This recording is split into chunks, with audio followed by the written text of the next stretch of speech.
Moraï Berabotai, Mishpaha Kara, chères auditrices et auditeurs, vous avez remarqué que je m'adresse tout d'abord aux auditrices avant les auditeurs, pour leur faire cavote, contrairement à ceux qui peuvent imaginer. Nachon. Nous allons aborder la paracha de Vayahi, qui est la dernière de tout le livre de la Genèse, Nachon, de Bereshit, et qui met en valeur essentiellement les personnages les plus anciens depuis Adam Arishon jusqu'au patriarche, c'est-à-dire la valeur de nos ascendants pour aborder plus tard la valeur des enfants.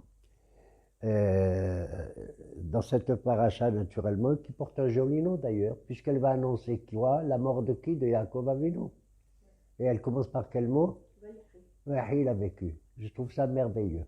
C'est-à-dire, même lorsqu'on approche de sa dernière minute d'existence dans ce monde, on peut ressentir, et l'homme est seul capable de ressentir qu'il va aborder un monde où il y aura la vie suprême dans le Olam Haba.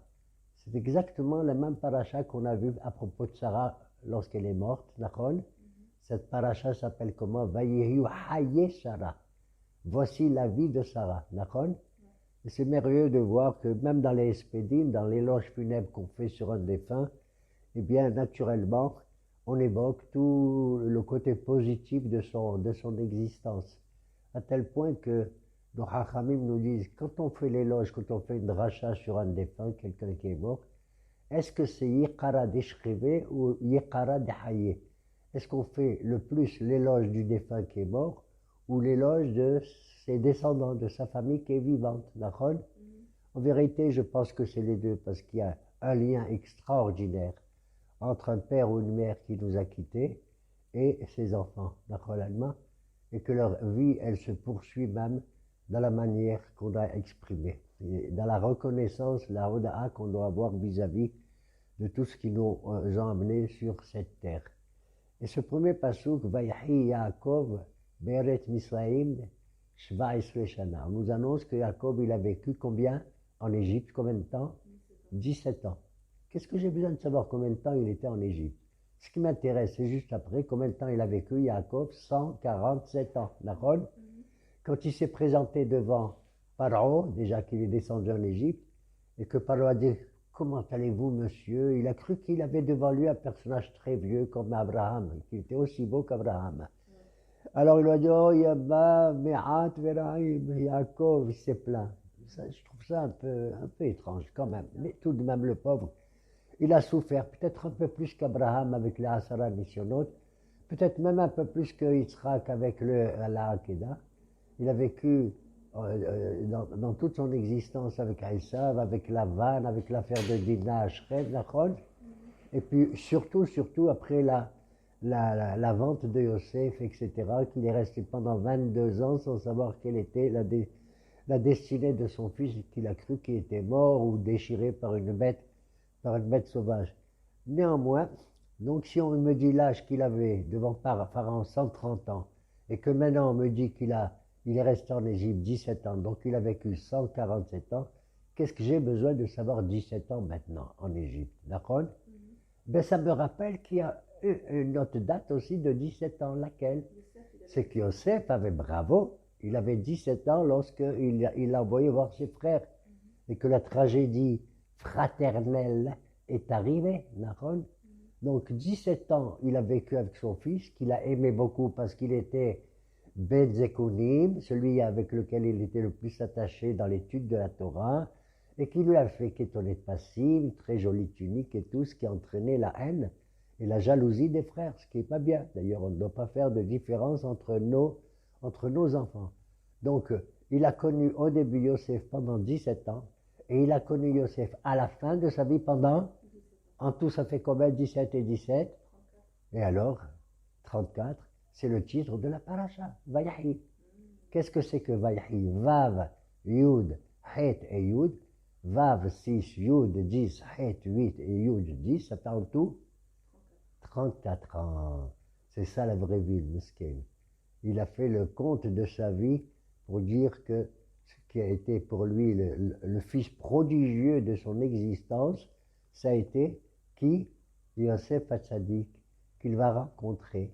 Et Vaïkrebu Yebe Israël Lamout, il a senti qu'il allait quitter ce monde, Yaakov Avinu, et il appelle son fils, et lui dit, mon fils, viens, et il va faire quelque chose que je considère personnellement, je m'excuse de le dire, comme une grossière erreur.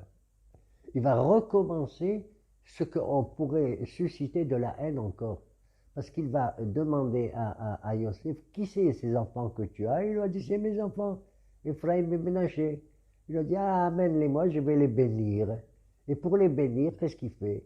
Alors que Ménaché, c'est l'aîné, et Ephraim, c'est le cadet, Nachon, il va bénir Ephraim comme s'il était plus important que le Bechor, que Ménaché.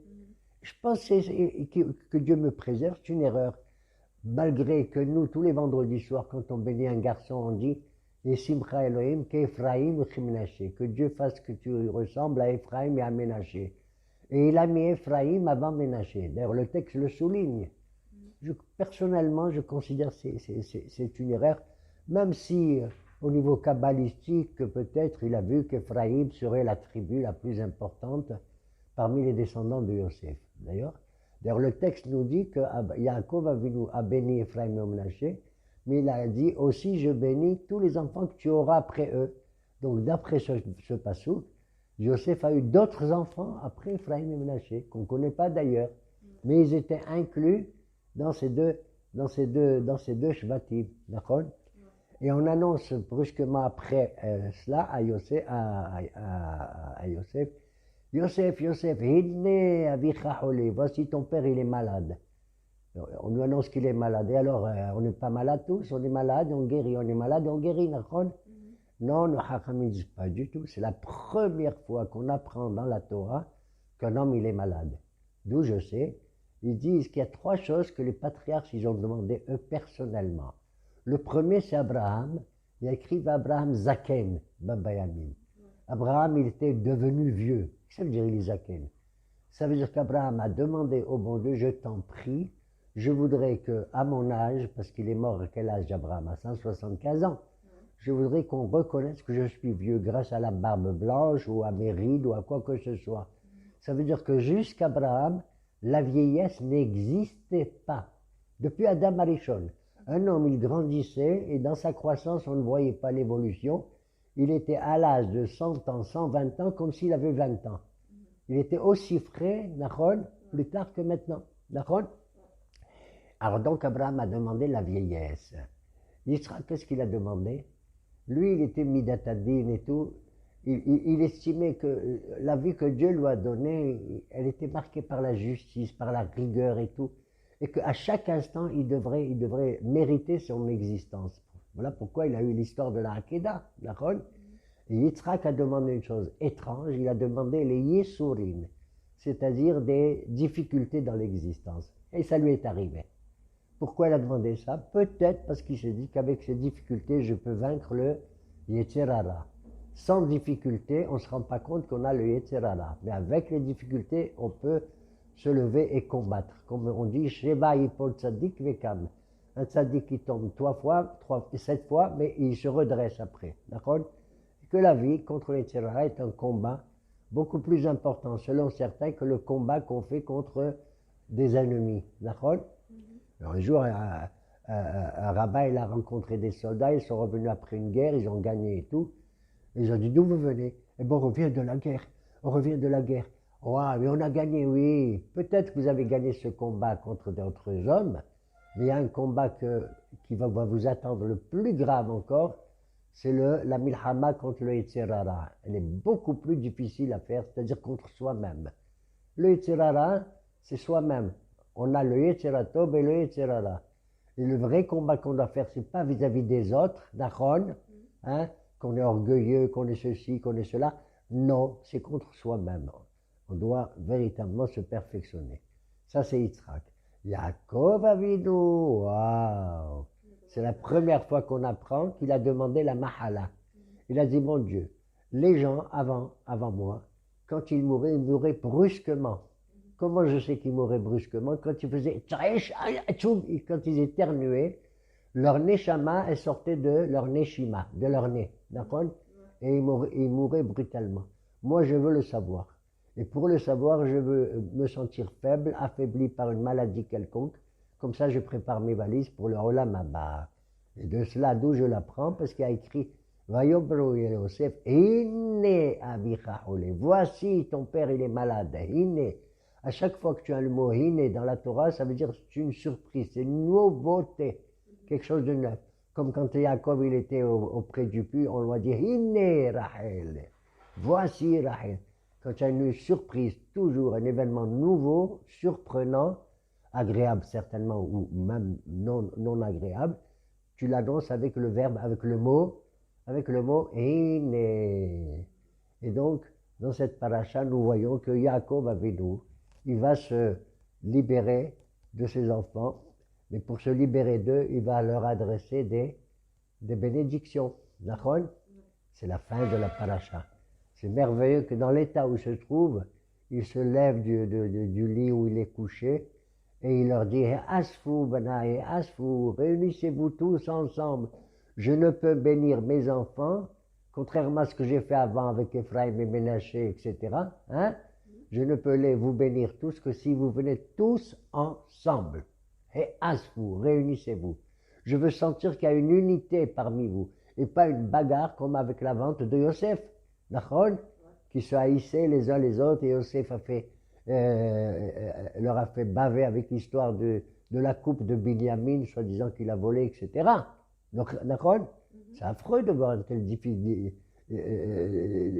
dissension au sein de la même famille. Il a dit, moi je veux vous adresser mes brachot, chacun il a son caractère, et j'aime le caractère de tous, des uns comme des autres. Vous en comprenez ? Et Asfou, ils ont dit, papa, qu'est-ce qu'ils ont dit? Une seule phrase. Une phrase la plus célèbre du judaïsme, c'est laquelle? Shema Israël, Adonai Elohenu, Adonai Echad. Une phrase merveilleuse que l'on récite au moins 2 fois par jour et une 3e fois avant dans Kriyat Alamita, avant de s'endormir. Écoute-nous Israël. Israël, c'est le nom merveilleux de Yaakov. Adonai Elohenu, de la même manière que l'Éternel est notre Dieu et il est un, nous sommes aussi au Mikamecha Israël Goy Had Ba'aretz. Nous vivons une période où, justement devant les dangers qui nous menacent, tous les Juifs sont réunis actuellement. Nachon, aussi bien ceux qui sont orthodoxes, religieux plus ou moins, ou laïcs, etc. Baruch Hashem, il y a en nous, quel que soit le degré d'attachement avec Akadosh Baruch Hu, eh bien, la même identité qui s'appelle d'être un Yehudi. D'accord ? Et c'est la première fois qu'on va prendre le mot Yehudi, parce que avant on était les Béné Israël. Et quand il est réuni, il va s'adresser à chacun d'entre eux, en commençant par qui? Par l'aîné. Qui est l'aîné? Réhouven. C'est étrange que tous les noms des Shvatim, des enfants d'Yaakov, tu sais qui c'est qui a donné les noms aux enfants? Les femmes. Les femmes, qu'est-ce qu'elles se mêlent? Je ne veux pas qu'on me dise encore, tu es antiféministe, tu es masochiste et tout. Mais je me pose la question quand même. Qui a donné le nom à Réhouven, à Yehuda, à Shimon, à Lévi, etc. Léa. Hein, Léa. Et qui a donné le nom à Yosef et tout? Rachel. D'accord? Elle n'a pas pu donner le nom, le pauvre de Binyamin. Bon, alors, c'est marrant. Je vais te dire qu'ils ont raison peut-être. Parce que la femme, elle a ressenti l'enfant déjà, avant même qu'il naisse, dans son ventre. Elle a senti ses pulsions, elle a senti sa chair, elle a senti tout cela. Nachon. Donc il est normal qu'elle ait le mérite, elle, de ressentir. Et comment elle ressent ce que cet enfant il vient d'arriver? En lui donnant le nom. Comme on dit chez Magarim. Le nom qu'on porte, il a été donné, pour ainsi dire, Beruach HaKodesh, par les parents, et ici en l'occurrence par les femmes, et Yaakov a accepté les noms. Et il va bénir le premier des enfants, l'aîné. C'est qui? Qu'est-ce qu'il dit? Oui, tu es mon aîné. Tu es le début de ma force. Cependant, tu es Teraez et Teraz. Tu es un peu impulsif. Tu dépasses un peu ta force. Pahaskamaim altotar.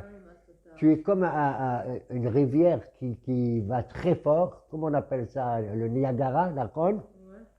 N'exagère pas.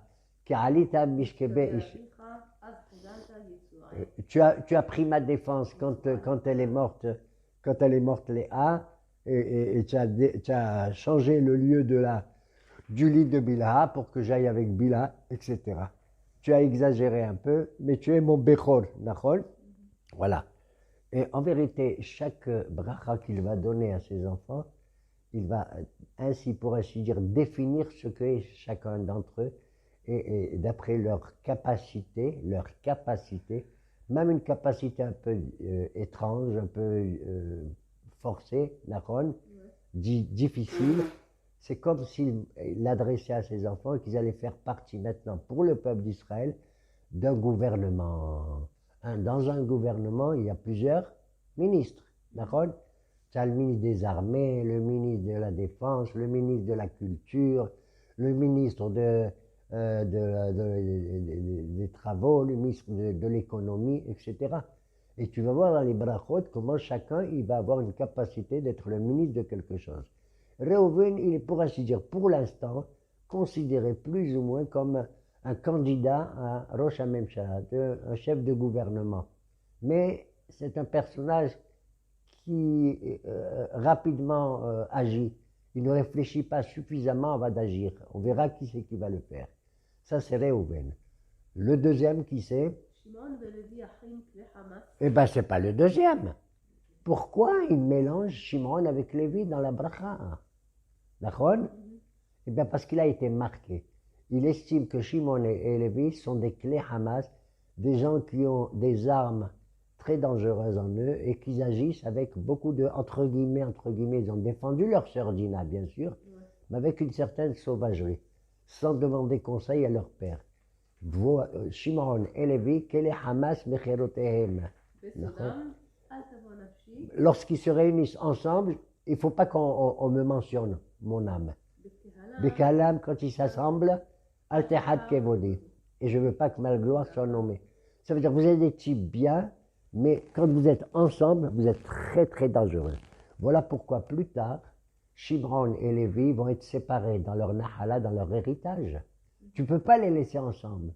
Tu comprends? Tu ne peux pas les laisser ensemble. Shimron, dans l'héritage en Eretz Israël, il va être mélangé au sud d'Israël. Avec qui? Avec Yehuda. Et Lévi, il va être pire que mélangé. Il va être divisé. Chaque membre de la famille de Lévi, de la tribu de Lévi, vont être divisés dans 48 villes en Israël. Il ne faut pas qu'ils soient ensemble. Mais le côté positif de Lévi, c'est qu'étant donné qu'ils sont du nord au sud, de l'est à l'ouest, dans 48 villes, eux, ils vont jouer un rôle important. Ils vont jouer le rôle de rabbin, pour ainsi dire, d'enseignants. Ils vont enseigner la Torah, comme on le verra dans les brachot de Moshe Rabbeinu, Yoru mishpatecha le Yaakov, vetoratra le Israël. Ils enseigneront la Torah à Israël et tout. Ça, c'est la tribu de Lévi, qui est une tribu très, très, non pas, je dis pas le mot, guerrière plutôt que violente, d'accord? Mais regarde qu'une tribu aussi guerrière que Lévi va devenir une tribu qui est marquée par la Torah essentiellement. Donc elle va changer de direction, pour ainsi dire. Ça, c'est la bracha qui donne à qui? À Shimon et Lévi. Il rappelle justement qu'ils ont tué un homme, c'est une façon de parler. Ils ont tué Ish, c'est comment il s'appelle, Shrem ben Hamor, et Shor, et ils ont fait du mal à un type qui s'appelle Shor. Qui c'est qui s'appelle Shor, le bœuf, parmi les enfants de Yaakov? Yosef, Bechor Shoro. D'ailleurs, certains des enfants de Yaakov, ils vont avoir des ressemblances avec des animaux. C'est étrange, Nachon. Donc on a vu, Reuben, il est ça. Shimon et Lévi, ils sont ensemble. Après Shimon et Lévi, qui c'est qu'on a? Yehuda. Waouh. Ata yoducha achicha. Tu as un nom merveilleux. Tous tes frères, ils vont reconnaître en toi que tu dois être le chef de tous. Le vrai chef du gouvernement. Et pourquoi? Parce que quand il est né, Léa, elle appelait Yehuda, je remercie le bon Dieu. J'avais 3 enfants, Reuben, Shimon et Lévi, et je m'occupais d'eux. Maintenant, comment je vais faire? J'ai encore un 4e. Il faut que mon mari il m'aide maintenant. Et regarde, Yehuda, Ata yoducha achicha. Il a un nom qui veut dire je fais l'éloge du bon Dieu. Et tes frères, ils vont reconnaître que tu as des capacités. D'accord? C'est le vainqueur. Pourquoi? Parce que Yehuda, c'est celui qui a défendu Binyamin, le pauvre, Nachon, qui n'a pas ouvert la bouche d'ailleurs, contre Yosef qui accusait Binyamin d'avoir volé sa coupe, sa gavilla, Nachon. Et il était prêt à devenir esclave à la place de Binyamin. Il était prêt même à mourir. On raconte que Yehuda, il a poussé un hurlement qu'on a entendu jusqu'au palais du pharaon. Et que Shimon, qui était en prison par Yosef, lui aussi a hurlé. Et quand il a vu qu'il avait devant lui un type qui s'appelle Ephraim, il ne savait pas que c'était le fils de Yosef, d'accord, que c'était un juif, et que ce Ephraim a réussi à le gagner, ou Ephraim ou Ménaché. Il a dit, c'est pas possible, c'est pas un Égyptien. C'est un type qui vient de chez nous, d'accord? Il est de chez nous, alors voilà comment Yaakov Abinu Ibn Yehuda, il va être chef du gouvernement, puisqu'il va mériter d'avoir le Keter Malchut. Pourquoi je le choisis Yehuda? Parce qu'au début, c'est un gour, c'est un petit lionceau. Après, il est arié. Après, il devient grand, il devient comme un lion. Et après, il va continuer.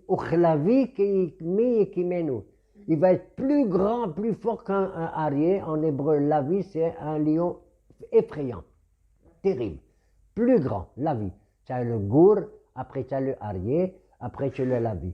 Et ça, c'est merveilleux, parce que même en politique, ou dans la conception d'une administration d'un peuple, il faut agir lentement, lentement. Tu as compris? Pas tout de suite, comme il a fait, ils ont fait Shimon et Lévi, pas tout de suite comme il a fait Réhouven.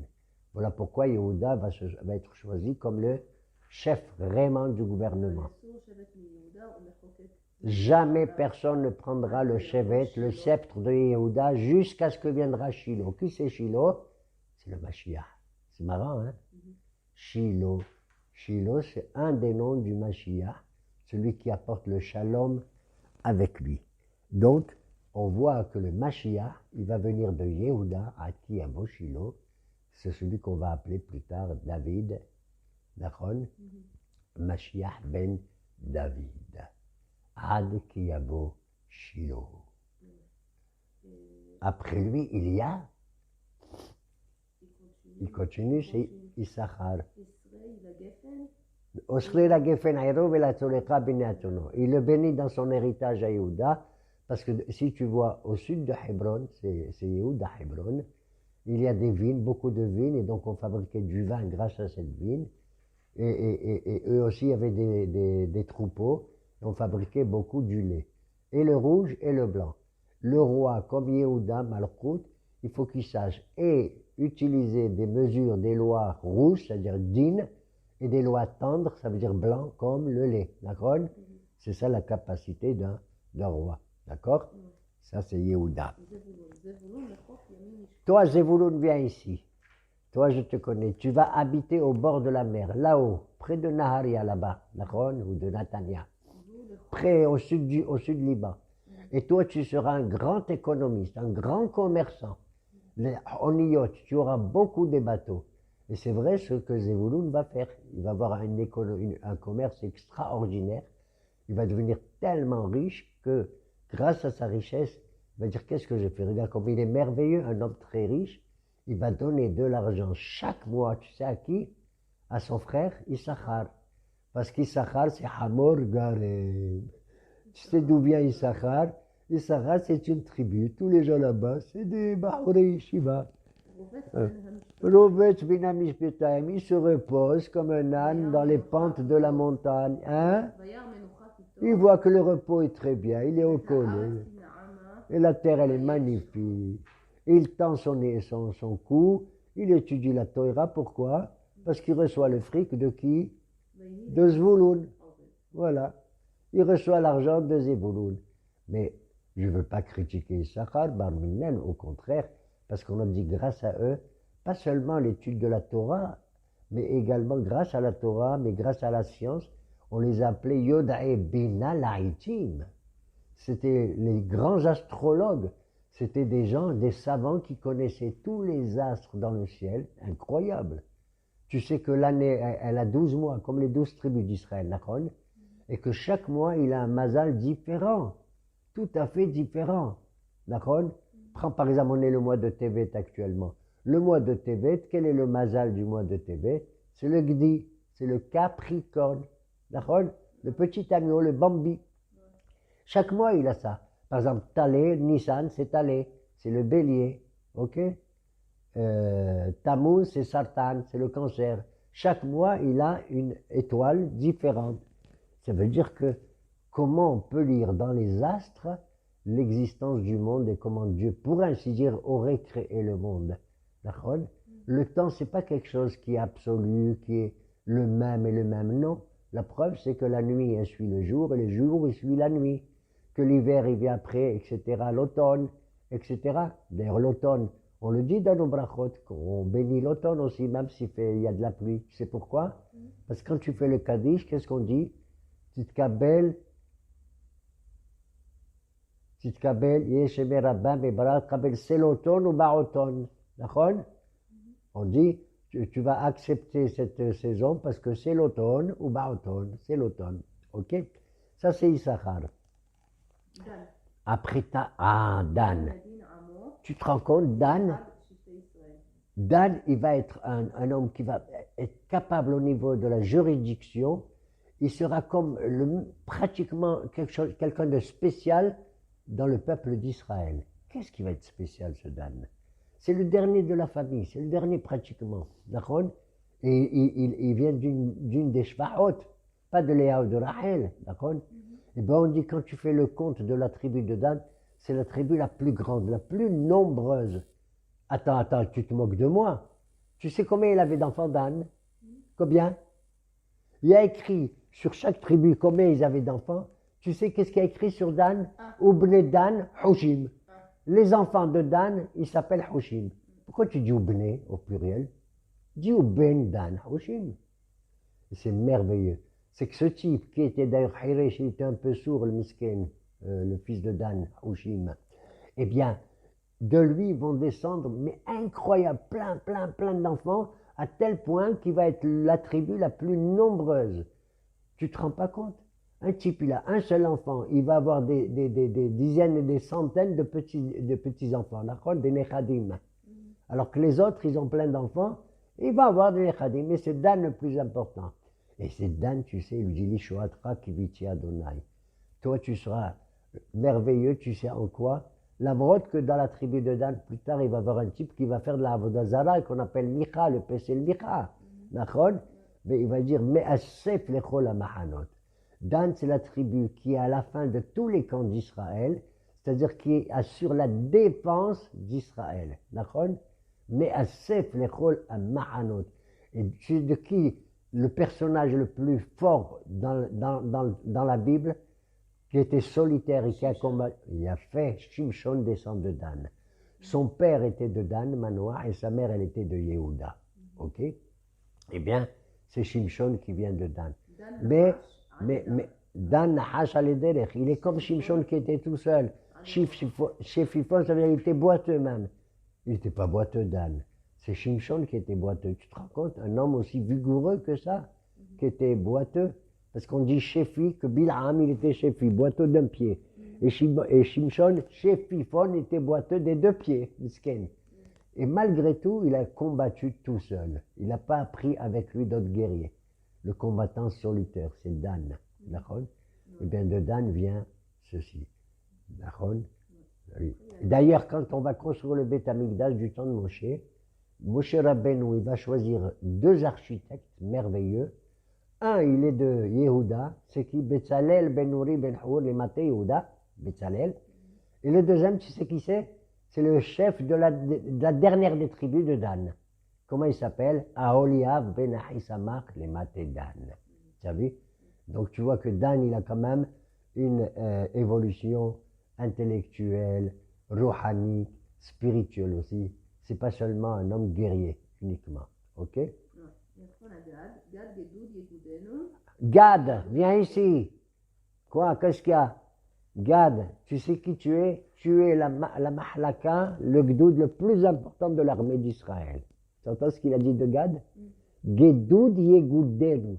Il ne combat pas solitaire comme Shimshon, comme Dan, mais il va combattre en réunissant le maximum de guerriers. Gedoud, ça veut dire, comment on dit en hébreu dans l'armée? Gdoud, hein? Toi, tu vas former des Gdoudim, Be'ezrat Hashem, qui vont nous libérer de tous les salopards qu'il y a actuellement qui nous font des ennuis. Gad, toi, t'es Gedoud et Goudén, ou Vehu Yagoud Hake. Quand un type de gad, il prend un ennemi, il lui coupe à la tête, de la tête jusqu'au bas de son bras. D'accord? Vehu Yagoud Hake. Asher, viens ici. Asher, il ne bouge pas. Mais Asher, viens. Toi, tu seras, tu sais. Comment je vais appeler un type pareil, un aristocrate, pour ainsi dire? Asher. Shemena Lahmo. Il vit tranquille. Il a de quoi manger. Shemena Lahmo. Son pain, il est bien gras. D'accord? Après, qu'est-ce qu'il y a écrit? Shemena Lahmo. Veu Yitel. Ma'adane Meler. Et c'est lui qui va livrer toutes les provisions qu'un roi il a besoin. Tu as compris?